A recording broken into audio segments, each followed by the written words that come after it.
Welcome everyone to the U Plus AI Vodcast. I am Ranga Sampath, your host, and today I have with me Hisham Naim. I just finished recording a podcast with him where we talked about digital therapeutics and the issues with digital therapeutics, the experiences of healthcare practitioners, and what must be done to make digital health apps more favorable with people.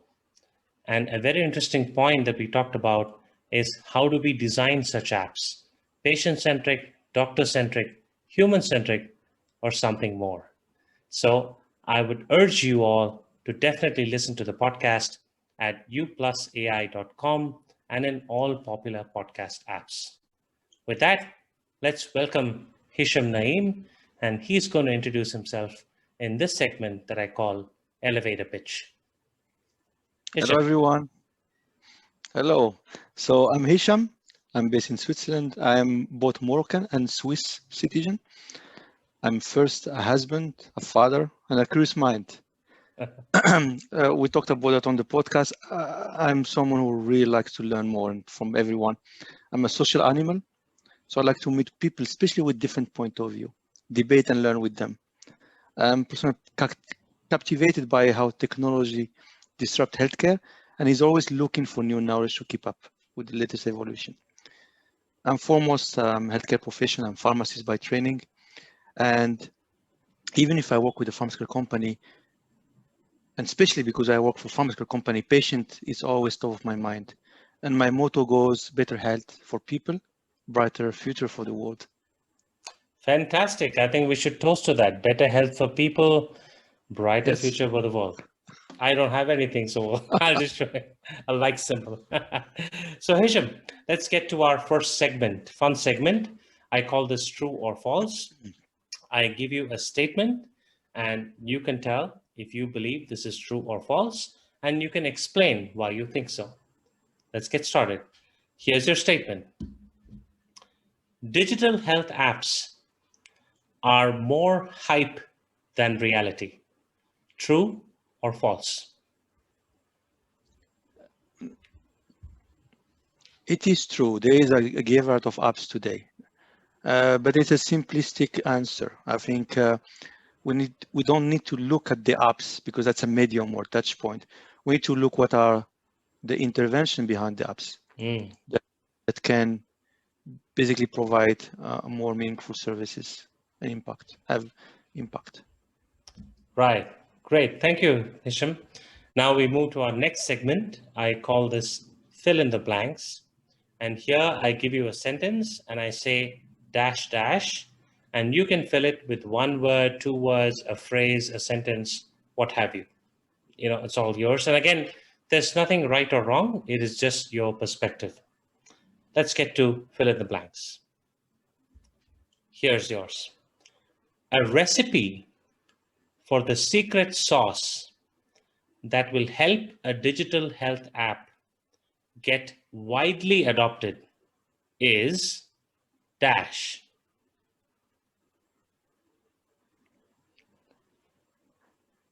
Displaying empathy. Displaying empathy. Being meaningful and relevant. Fantastic. And could you explain how displaying empathy and being meaningful? Where I believe that digital solution apps, it's one of them, are here to complement the human touch, and I believe the future will be a combination of human touch and digital solution, and empathy will be crucial. Fantastic. Certainly, empathy is probably core to the, I guess, the doctor-patient relationship as we call it. So I think that is something that would have to be fostered by digital interventions as well. Thank you. Great. So let's move to our next segment. I call this Imagine. And in this, I give you a scenario 10 years from now. And you can think about it, imagine what it would be, and tell us, give us a piece of your mind, on what you think that might be. So here's your scenario. It's the year 2030. You're on your morning jog into the woods, and you start having difficulty in breathing after some time. You break out into a sweat and feel somewhat numb. Your vision too seems hazy. Lead us through what you think will happen next, 10 years from now in 2030.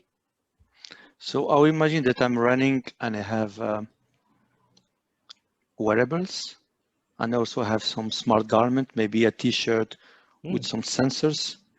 And the t-shirt have already collected the sweat, but also some biometric data, send it to a center, and basically triggered the alert. And I will assume that as a first intervention, they send a drone with a mini bot that maybe because I have a heart attack that will give me the first defibrillation while waiting for the ambulance and basically the doctors to take me to the next intervention. But I would imagine that in the future, when those moments happens, there are devices that will allow to basically send early signal before it's getting too late. Right, and not just that. I think your idea about a drone coming up because you're in the woods and maybe sending a mini robot to help in the defibrillation. Fantastic. I think you're good to write a fiction book. I hope I won't be like that in 2020. I don't hope that for you too, but yeah, Yeah. it's good to imagine and see what all our mind can come up with. Yeah, but what is important that all those are already existing, and technology, it is not new. Right, certainly. So Hisham, let's move to our last segment. I call this "A Tweet Saves the Day." Now, you're quite the Twitter person, so I think you're going to ace this one. So let's see. So here I give you a scenario, and I ask you, for that scenario, what are you going to tweet? Now, obviously, you're not going to have to write it, but you can talk through what your tweet will look like. Okay? So here's your scenario. Digital health startups complain that they never get time from healthcare practitioners to vet their solution.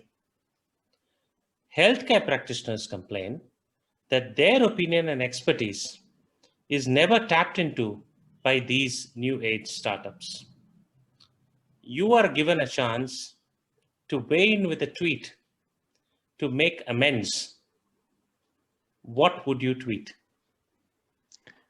Actually, I will tweet and I will start with the doctors. So I will say to the digital startup, stop complaining, adopt an outside-in approach, be more customer-centric. And if you don't have time with the doctors, because maybe you're not delivering the right value, not meaningful and relevant to them. So try to rethink and how you can be more relevant. And I'm sure that, so the way I would tweet it, stop complaining, start listening, and adopt an outside-in perspective. Fantastic, and right, it's as crisp as a tweet. I think you got the flavor right. So thank you, Hisham. It was really fun to have you on the U Plus AI podcast. It was fun chatting with you and getting some really crisp and clear answers to some of the sections that we have in this podcast. So again, thank you so much. I would again like to remind our audience that I just finished a podcast with Hisham Naeem, and you can find the podcast at uplusai.com. And please listen to it. I'm sure it'll be worth your time. You will learn a ton about digital therapeutics and how healthcare practitioners are approaching digital therapeutics. Thank you so much, Hisham. It was a pleasure. My pleasure.